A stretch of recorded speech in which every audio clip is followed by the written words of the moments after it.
Hello, everyone. Welcome back to another episode of the HR Leaders Podcast, the show where we explore the future of work with industry experts and HR executives in the world's leading global brands. Today's show, we're going to be talking about why 85% of employees either quit or disengage and how to put an end to this trend. I'm joined by Michael Puck, Senior Partner, Human Insights Group at UKG. Welcome to the show, Michael. How are you? Chris, good afternoon. Thank you so much for having me on. I'm very excited to speak with you about this topic. Amazing. Where are you joining us from?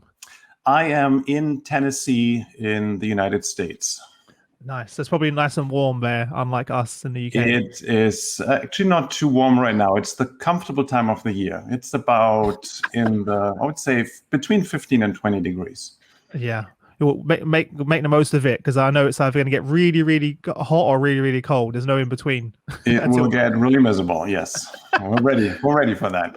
Yeah. Before we go any further, tell everyone a little bit about yourself personally and your kind of journey to where we are now. Yeah, absolutely. So I grew up in Germany, and I don't think that comes as a surprise just hearing my accent. While in Germany, I did an apprenticeship program. I joined the military. Really, really enjoyed the military. So much so that I signed up for 12 years. That was at the time when Germany reunited. And so that predates me to the wall coming down. But at that point in time, the government decided that a little bit more money was needed. And those that had signed up for 12 years were given the opportunity to leave after 8, which I took advantage of, because even so, I really liked the military. The idea that I knew at the age of 25 what my rank and pay would be at the age of 55 was just not appealing. I just couldn't stomach that type of consistency. And so after that, at least in Germany, there's a natural transition for officers in the military to go into what was then called personnel, which is now called the people business or human resources. So I spent 18 years in human resources as a practitioner. Actually, it was a British global company, an aerospace and defense company. Worked in Germany, in the UK, and the majority of the time in the US, where I'm still located. And for the last 6-7 years, I have kind of left the practitioner side, be more on the strategic consultant side to help businesses to really get a handle of the big picture items that many of them I find struggle with, the strategic side of HR. A lot to unpack there. So did you did the full term in the military? I suppose you have no choice. It was a draft army back in the day, so I had to go for 18 months. I decided I signed initially up for 4 years. Loved it so much after the first year and a half that I signed up for 12. And I was in active military duty for 8 years. It was a blast, meaning the job, the environment, the camaraderie, it was all perfect. Before we jump into the topic in more detail, what were some of the lessons that you learned in the army that transferred into your role as a HR? Was you a strict HR leader? No, I'm not. If you think military and then transpose that to HR, no, I'm not. I'm a typical German. Very efficient HR leader. Let me say that then. No, but there's actually a very small thing. I attended Officers Academy in Munich, and there was one very small lesson that I think has a high level of really relevance to HR, to how businesses are being run.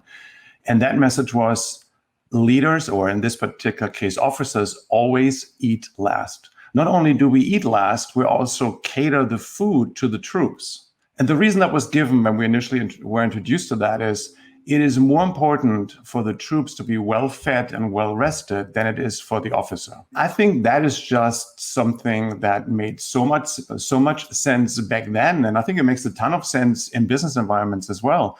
Because if you don't take care of your employees, they won't take care of you. And this, I'm not sure that was intended on your part, but that already leads immediately into our topic. Yeah, it's very true. It's very true.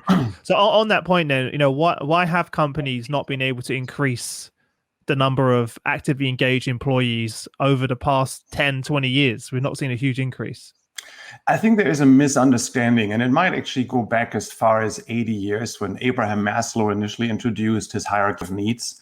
Because if you think about that pyramid that he created in 1943, employment was on the second, from the bottom level under safety needs. And so it was equated to making money. And for a long time, going to work really was the equivalent of earning money. And there was not much else around it, especially in the early days. I think that has shifted. And I think that has shifted substantially. I just don't think that all companies have really caught on to that transition yet. Just to give you an example, if you heavily rely as an employer on paying well, you create a commodity for yourself if there are no other distinguishing factors why employees would join you. And with the commodity, meaning the distinguishing factor for the commodity is there's only one distinguishing factor, and that is the price or the cost. But employment to be a commodity is very dangerous because if employees join you because they get paid higher than anywhere else, they will also leave you for the very same reason because there is nothing else that makes employment sticky. And so today's employees have a wide variety of needs and expectations, and I don't believe that companies have really caught on to that notion yet. So that's in a nutshell where I think the issue lies. Yeah. Well, why haven't we clocked onto this then? If we know this information, which I'm sure is out there, why is it, what's stopping us from making these changes? I think companies have for a very long period of time addressed the symptoms of that issue versus the underlying causes. And because they've gone about it in the wrong way, they haven't had success. And if you don't have that success, you're not really encouraged to continue to do the same thing over and over, because we know what that is the definition of. So I believe it really took this bigger picture going down to the basics to understand what are the variables in the process. I should have mentioned I'm an economist by training, so I'm trained to look at the big picture, and I love to connect dots. And the way I connected the dots in this particular case is, let's take a look what's really happening here. And I believe a way to look at that, and I'm not saying this is the only way to look at it, but the way I've looked at it in the last few years, and then also did research around it to support it, is to say, what is it that today's employees actually expect? I have on a daily, definitely on a weekly basis, conversations with companies of any size. And I've asked this question consistently over the last 2 years. So do you know what your employees are expecting? So my research has found there's a total of 30 values that employees are seeking out. But if I ask companies how many of these values prior to describing them they're aware of or they're actively promoting, I'm normally being told anywhere between 5 to 10. Now, Chris, 5 to 10, let's go with 10 just to make it a little bit more compelling sounding. If they're aware of 10 of those values that employees are interested in, they're not aware of the other 20. And that makes significant blind spots in the process. So if you don't even know the full landscape of expectations, how will you ever be able to meet these expectations? And while money is important, and I didn't mean to say earlier, money is not relevant any longer. Money is a hygiene factor, and it has to be right and it has to be fair. But once a certain level of compensation is reached or exceeded, money kind of falls down a little bit on the priority list and other things pop up higher. And that is where I think companies have not done a great job getting visibility, or even if they have visibility, in many cases, they have not done a great job in communicating and promoting these values. I think that's the underlying issue. Yeah. Can companies improve engagement with employee engagement initiatives? Because we see a lot going on. Some of it, I'd love to get your perspective on this. Yeah, so that's an interesting question, and certainly has been attempted many times over. I do not believe that is a possibility, because simply it would address the symptom level and not the cause. Let me give you a little bit more of an example for that. So a symptom, for example, would be no commitment or little commitment. It could be low engagement, high attrition, poor customer service, poor product quality, maybe even low productivity. These are all symptoms, but they also happen to be, in many cases, key performance indicators that companies are focusing on. Take my word for it, just for the sake of argument right now, these are symptoms. If we assume these are symptoms, and let's say we visualize an iceberg, and that's what's reaching out of the water, those type of symptoms. what could be under the waterline? What are the actual causes that could contribute to low engagement, high attrition, and no commitment? So what I would propose is a toxic culture could be a contributing factor. Having a bad manager could be a contributing factor. Also, no recognition, no work-life balance. And again, this goes back to the 30 value currencies, or 30 values. We call them value currencies, even so they're non-monetary. That's what's important to employees, because when they come on board with an organization, they don't ask for a toxic culture. They don't ask for a bad manager. But it's also not anything that's in their contract or that's even being discussed in the process of being hired. And what happens in many cases is employees have a set of expectations, some of which is built based on what they hear during the hiring process. Others is based on past life experiences, past work experiences. Something is based on, I think, wishful thinking, what they would like it to be. But besides money and vacation and some of the other stakes that are being put in the ground where there is a clear communication between both parties, these type of things are not being discussed. And they're not even written down, they're not being talked about, but they still make up the overall expectation that employees have going into a business. And that applies on the first day, on the 90th day, that applies after 10 years. If the gap between the expectations that individuals bring to a job and the actual experiences, meaning the reality of what they see on a day-to-day basis, if there is a gap that's too big, let's call it a chasm, just to exaggerate a little bit the size of it. If that is a chasm between the two, employees do one of two things.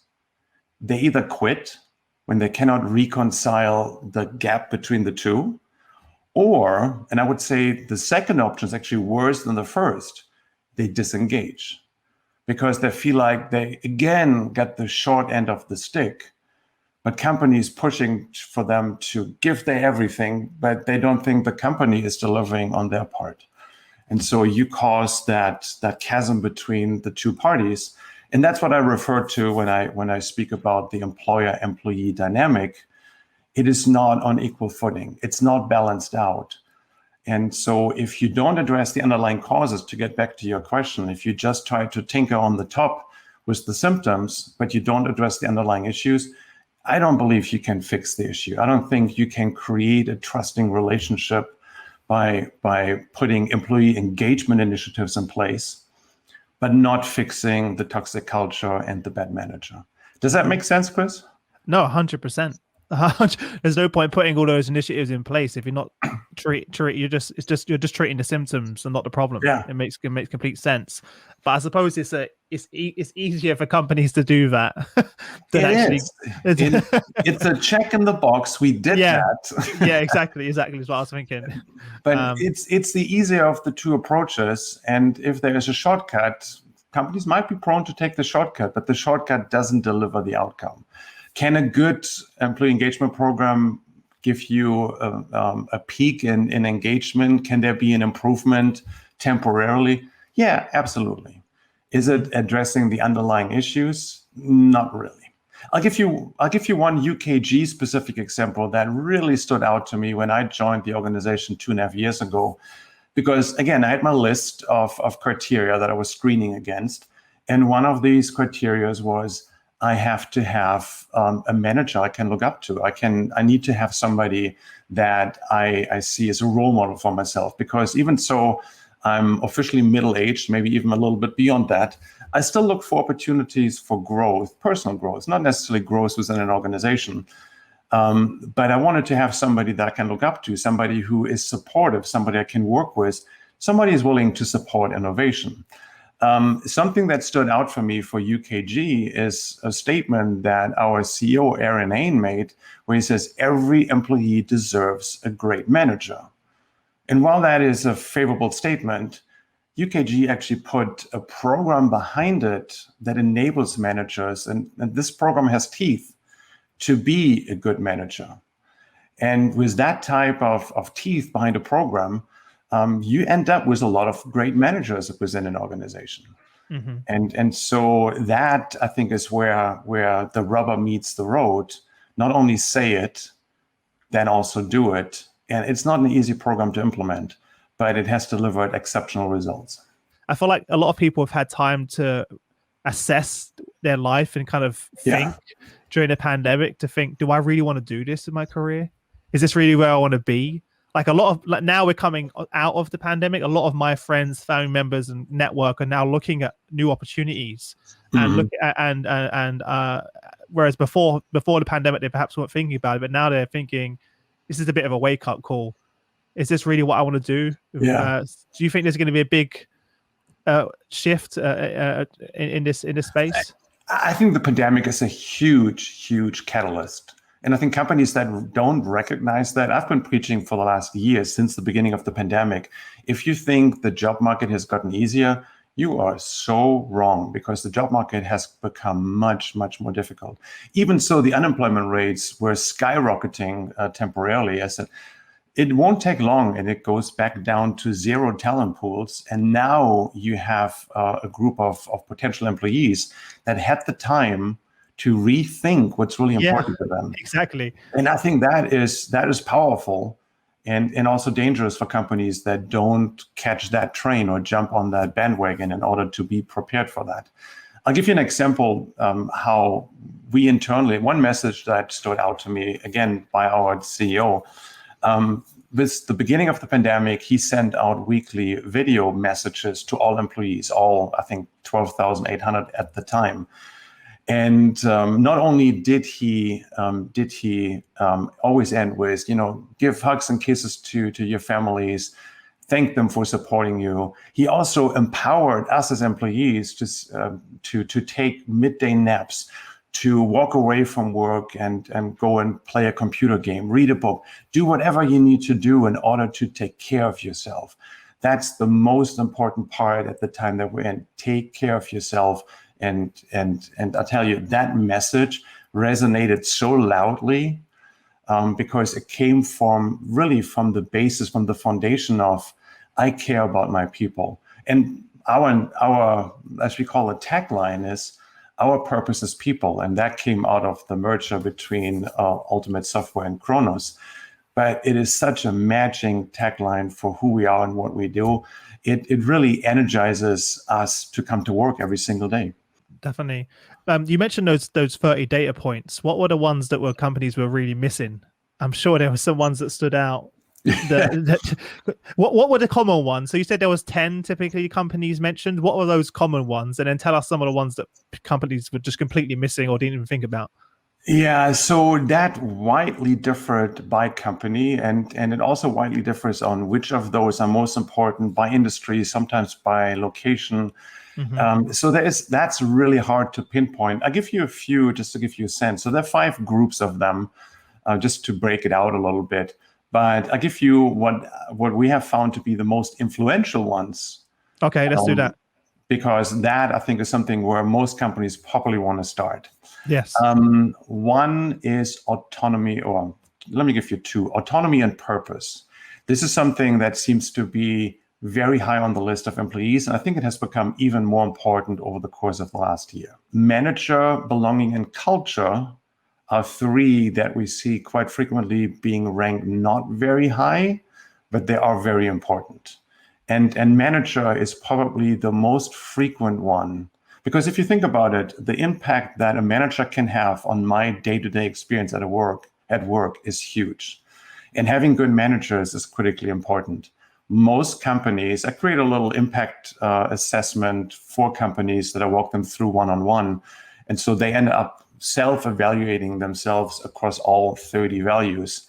And manager is most consistently the lowest rated value of all 30.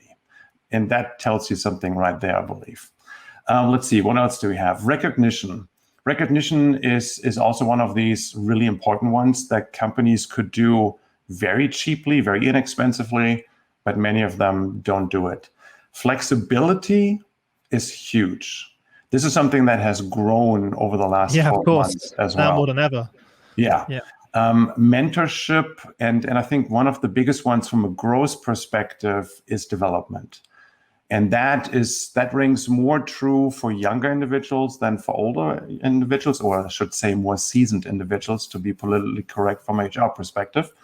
But I think that's the list of, I think there were close to 10 values that we see to have the biggest impact on organizations. But then you also have technology, inclusion, benefits. Benefits is big because there's now a different set of benefits required than there was prior to the pandemic.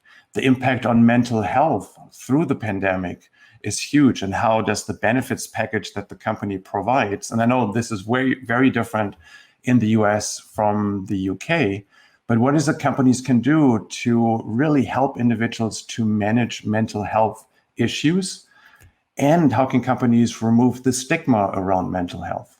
Because most employees are not even comfortable to mention anything that could be remotely perceived as having to do with mental health.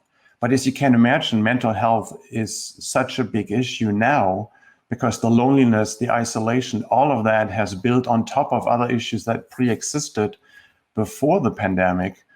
And so employees are struggling with the mental health side, and companies need to jump on that.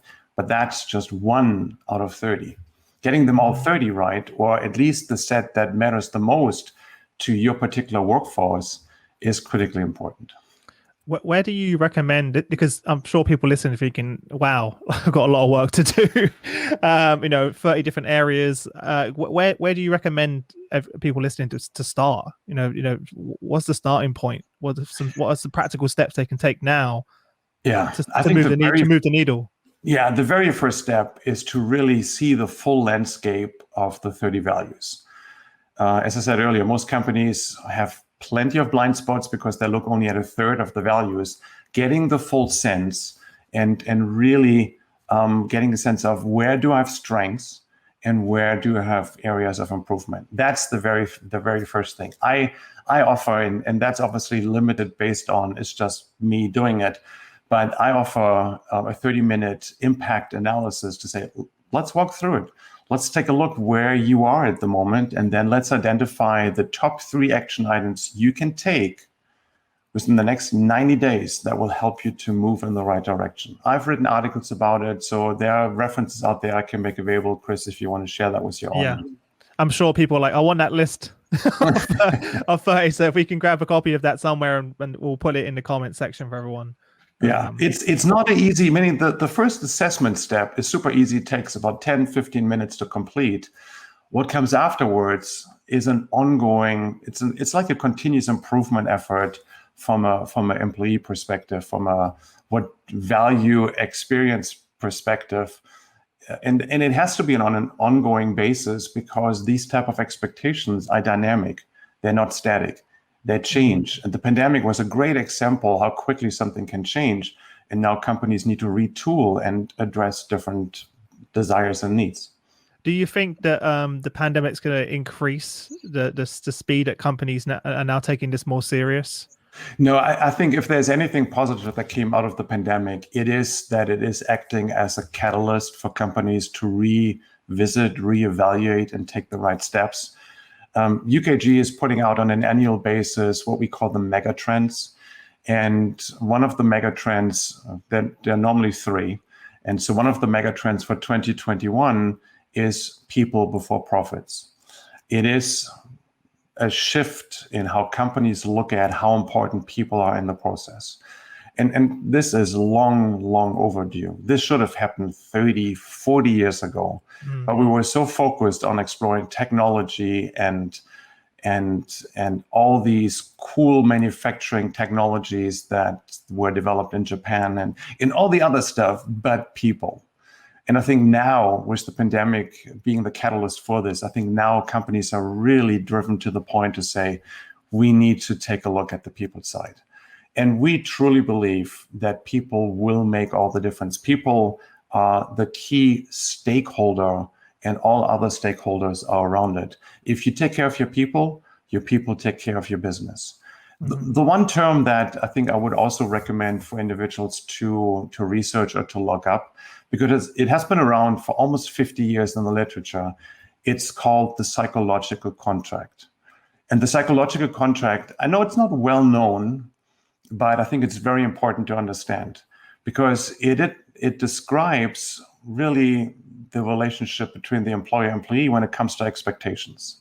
What is it employees expect from their employers, but also what is it that employers expect of their employees? And if that psychological contract is not honored, then there is no basis of or foundation of trust between both parties. And as a result, engagement, commitment, productivity, customer service, it all suffers.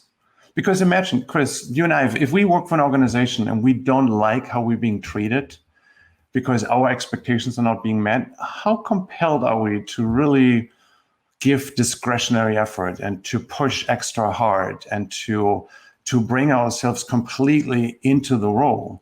Mm-hmm. That's what companies are asking, but are they also honoring the psychological contract? So I think it's a great starting point to do some research to say, yeah, are we meeting those expectations?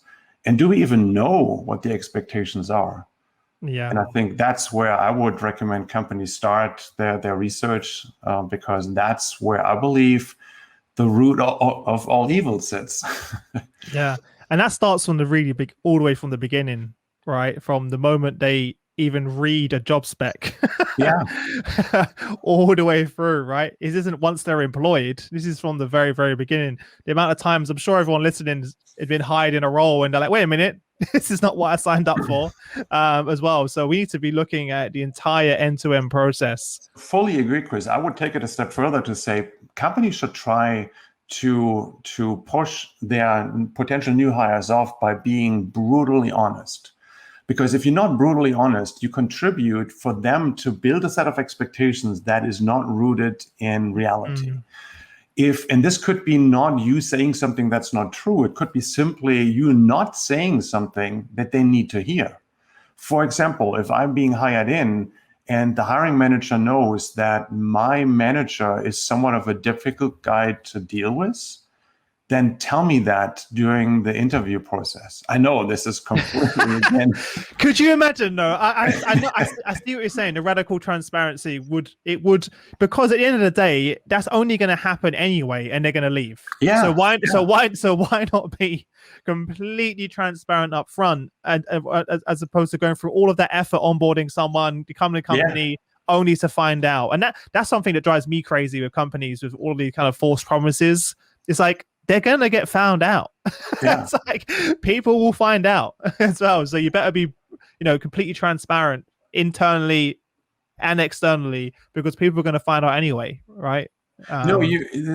Chris, absolutely. That's exactly what I think companies need to do because otherwise they knowingly contribute to broadening the gap between expectations and reality. Mm-hmm. And there will be some that companies cannot influence because my past experiences, work experience, also contribute to what type of expectations I have. If I don't verbalize them, if I don't ask questions around that, companies can't respond to it. And so that's a set that they might not have any influence over. But if there is something negative within the organization, I would propose the following approach. Not just say, do you really want to work here? Because this culture sure really you want to work? sucks. You sure you want to work here? Do you know this guy's going to be a manager? You don't want to work with him. That's not what I'm saying, but I'm exaggerating just to make the point. I get it. Our culture can be, let's say culture is something that the company has identified as a point of struggle. Our culture can be tough at times. Here are 3 initiatives that we currently have in place, and we will continue to work on this. I just want you to know it's not always great. That level of dialogue builds a trusting foundation between the two parties that need to trust each other in order to be beneficial for both sides. Yeah. It's also quite attractive in a sense that, when you sometimes, again, just thinking about past experiences, when you're being interviewed, everything's so rosy, everything's perfect, right? Because they're trying to paint this picture for you to attract you. And sometimes that puts me off because I'm like, what are they hiding? What are they not saying? Oh, yeah. I'm sure everyone can relate to that. You're like, I'm not, this isn't my first rodeo. There's got to be something in here. And I think that level of transparency will attract people Yeah. In a way. I know it doesn't sound like it when you say it out loud, but I think you're right. That I would appreciate that transparency, and I think you'd also stand out. It'd be very refreshing, actually, Hmm. for someone to go, oh wow, okay, Yeah, this is, I agree. and that also is a reflection of the culture of the business, that you have that transparency, and that we're going to tell you, where good or bad, we're going to be Yeah. transparent about it. And if you think about the rat's tail that comes with not doing it, let's say we know that turnover is anywhere between 4 and 10 times higher in the first year than it is on average throughout employment. And so if you don't take that type of brutally honest approach, you just add to the statistic. You just make it significantly more likely for individuals to leave. So you have to train yet another person. You have additional cost for the recruiting process. You slow yourself down. You spend more money in the process. It's frustrating because your statistics don't look good. If a candidate asks you, so what's your retention numbers? And you say, oh, it's about -5 over the first year. Who wants to work in an environment like that? It's the long-term thinking that really drives for this to come out first, to say, okay, that's it, 100% honest, brutally honest. And I fully agree. I think individuals are sophisticated in 2021. They wanted to know the truth. And if you don't tell them the truth, they find out. They might actually feel it when you tell them. They can read it on Glassdoor, right? They can see it on And social media. There's no longer this. We have there's a thing called the internet, and social media exists as well. So people are going to. A number of people, by the way, in LinkedIn comments Michael said, "Why not let go of that difficult manager?" No, and that's a different side of the coin. 100% agree with that. That's a different side of the coin. This is where companies also need to take action. And again, the example I gave earlier, UKG. You deserve a great manager. Every employee deserves a great manager. The manager is being given visibility, opportunity, and training to get there. But if you don't get there, then there might be other opportunities outside the organization where you can explore your managerial skills. Mm-hmm. So it's sometimes you have to take that type of tough love approach in order to get outcomes. Yeah, and a few people wrote like, how do you manage these expectations when they tend to be unrealistic? And I think that's the point. If you try and manage expectations and feel that everything's amazing and there's going to be no issues, you're shooting yourself in the foot, really, because mm-hmm. when those things do arise, you didn't manage your expectations. So actually, you think at the time you're doing a good thing by painting this great picture, but in reality, you're just making things worse, because when that laptop doesn't turn up at their house on time for their onboarding on their first day, or when whatever it may be. I've had a number of people over the last 12 months. They haven't told those new starters that, oh, by the way, we've got a delay in getting this technology to you as we've onboarded you remotely. And rather than telling them it's going to be 2 weeks late, they don't say anything because they're worried about upsetting them. I'm like, well, you just haven't managed expectations. My wife's company, I'm sorry, was an example of that, where they said, yeah, it'll be there tomorrow. And then 2 months later, it turned up and we were like, oh, what's this? We've got a laptop now. So it's, and that's not a good experience you want for someone just starting in the organization. No, and Chris, I've heard stories where employees were walking out of the orientation. So it was their first day on the job. It was a manufacturing company, large manufacturing company, and they had still everything on paper. And employees were asked to sit through anywhere from 4 to 6 hours of filling out paperwork. And so I ended up talking to the manager overseeing that process, who said, we need to do something. This is unacceptable, because their statistics suggested that 10% of all new hires walk out from the job on the first day. Oh my God. Because of the paperwork. Oh my God. Low paying job. That's so bad. Still, if you know it's that bad, but this is just a symptom of something underlying being very wrong. And it's the mismatch between expectations and experiences. Yeah. Oh, look, there's a lot more to discuss in this area. And thank you to everyone for joining us as well. Really appreciate it. Before I let you go, Michael, if there's sort of a parting piece of advice you give to everyone, what would that be? And then where can everyone connect with you if they want to learn more and obviously follow you? Yes, I'll be happy to share resources. We have quite a few available. I think looking really into the psychological contract, more specifically, how do you match expectations with experiences? And I think the very first step is to really learn what are today's employees expecting. And as I mentioned earlier, Chris, that differs by geographic location, by industry, but there are also reoccurring themes that you can build upon. Having good managers and a strong positive culture are certainly two of the very reoccurring, very frequently important values. Reach out to me on LinkedIn. You can find me under the handle PuckNUSA. That still dates back to, so it's PUCKNUSA. We'll put the link below to make it All right, easier. very good, very good. I'll be happy to continue the dialogue, because I think this is one of the very fundamental opportunities that businesses have. 100%. Well, look, thanks again for taking the time to join us. It means a lot. And for everyone listening, thanks for all your questions. I'll forward them all to Michael so he can reply back to you on LinkedIn as well. Also, if you're not already, don't already follow us, make sure you hit the follow button on my profile. That way you'll be notified whenever we go live or post new content. And also you can subscribe to the HR Leaders podcast on any platform. We're everywhere. So apart from that, Michael, thanks for your time, and I look forward to doing this again soon, okay? Chris, thank you so much. This was a lot of fun. Fantastic. Bye, everyone. See you next time.